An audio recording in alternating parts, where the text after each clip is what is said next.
At 72, Pierce Brosnan reached a stage of life where reflection no longer felt like nostalgia, but clarity. Fame had long since stopped defining him, and time had softened the edges of both triumph and grief. What remained was honesty, quiet, measured, and earned. In recent conversations, Brosnan began speaking with a depth that only experience allows, not to revisit accolades, but to acknowledge the emotional truths he carried for decades. His reflections were not confessions, but recognitions of pain survived, love endured, friendships cherished, and moments that shaped him far beyond the screen. This was not a man looking backward with regret, but forward with gratitude. He spoke as someone who understood that legacy is not measured only by roles played, but by how one shows up for others. In this season of life, Brosnan allowed himself to speak openly about the friendships and losses that marked him, including one that still resonated deeply: his bond with Robin Williams, remembered not as a headline or a tragedy, but as a luminous human connection, an Irish childhood shaped by absence. Pierce Brendan Brosnan was born on May 16, 1953, in Navan County, Meath, Ireland, into circumstances that demanded resilience early on. His father left when he was an infant, and his mother soon moved to London to train as a nurse, leaving young Pierce in the care of relatives and later in boarding houses. These formative years were marked by solitude, observation, and an early understanding of emotional self-reliance. Brosnan has often spoken of this period not with bitterness, but with clarity, recognizing how absence taught him to read rooms, listen deeply, and value connection. When he reunited with his mother in London at age 11, the world expanded suddenly and dramatically. The city introduced him to art, cinema, and creative possibility, offering both refuge and inspiration. One defining moment came when he watched a fire eater perform at a circus, a fleeting image that ignited a fascination with performance. It was there, quietly, that his future first took shape, finding his voice through discipline. Though naturally shy, Brosnan possessed an innate attentiveness that made him compelling rather than loud. He pursued formal training at Drama Centre London, an institution known for its intensity and classical rigor. There he learned that charisma without discipline fades quickly, but craft endures. His instructors recognized a rare balance in him: emotional intelligence paired with physical presence, sensitivity grounded in control. Brosnan did not rush success. He built toward it, taking stage roles and television work that refined his instincts. The 1980s brought his breakthrough with Remington Steele, a role that introduced audiences to a modern gentleman hero, witty, charming, and quietly vulnerable. Long before James Bond entered the picture, Brosnan had already defined a new kind of leading man, one who could project confidence without arrogance.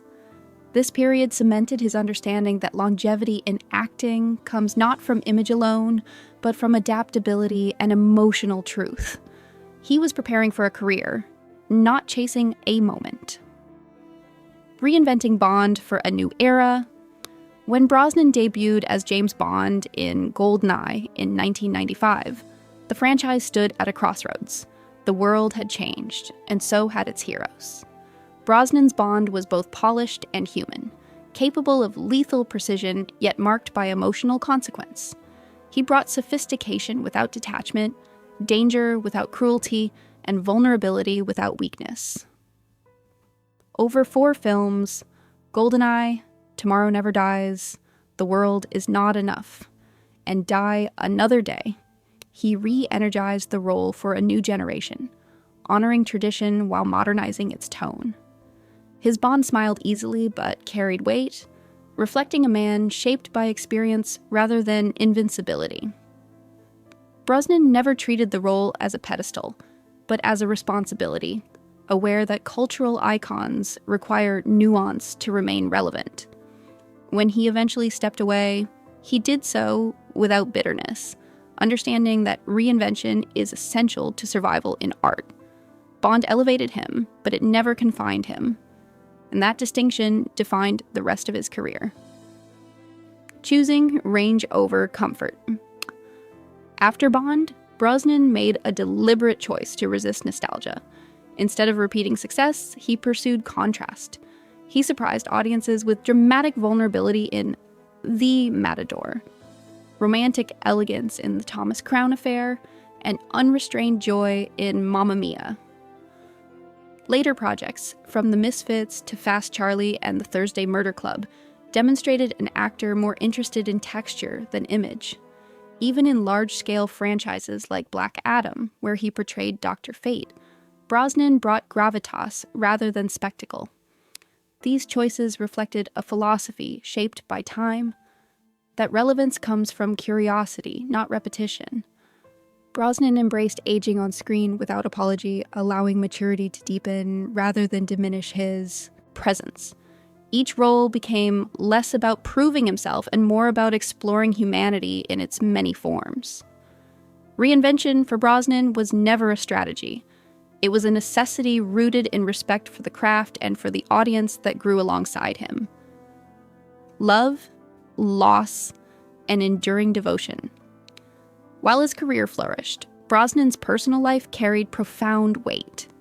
In 1980, he married actress Cassandra Harris, forming a partnership grounded in love, creativity, and shared resilience.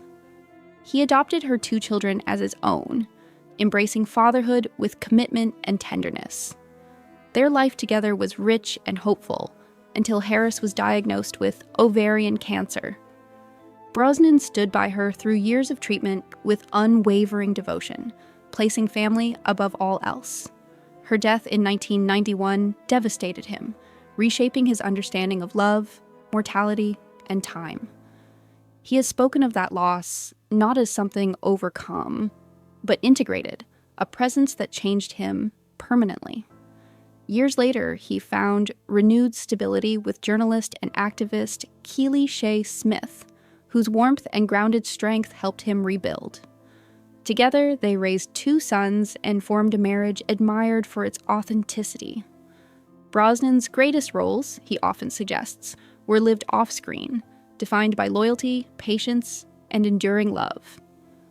A unique bond on the set of Mrs. Doubtfire.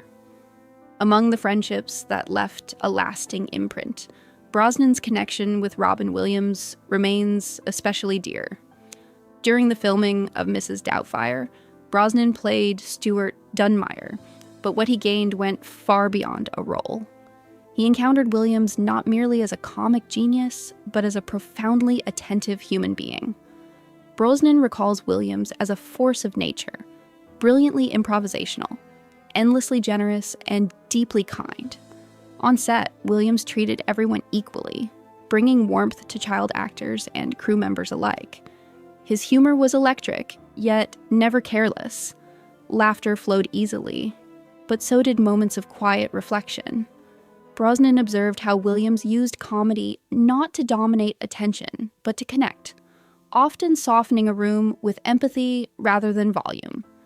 Their friendship was forged in shared respect, curiosity, and mutual recognition of vulnerability beneath performance.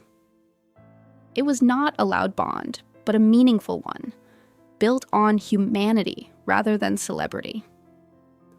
Remembering Robin Williams with reverence. When Robin Williams passed away in 2014, Brosnan felt a profound sense of loss, describing it as a light dimmed in the world. He has always spoken of Williams with care, avoiding speculation and honoring privacy.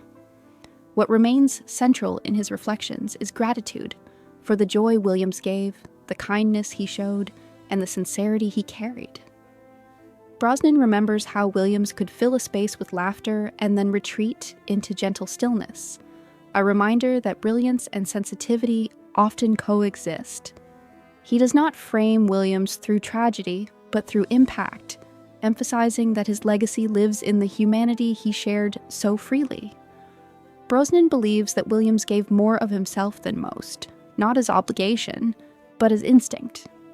Looking back, he honors him not just as an icon of comedy, but as one of the finest men he ever knew.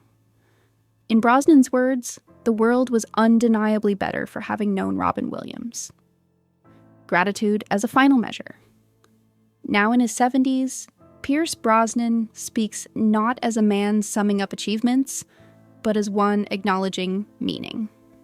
His reflections are marked by gratitude rather than longing, clarity rather than regret.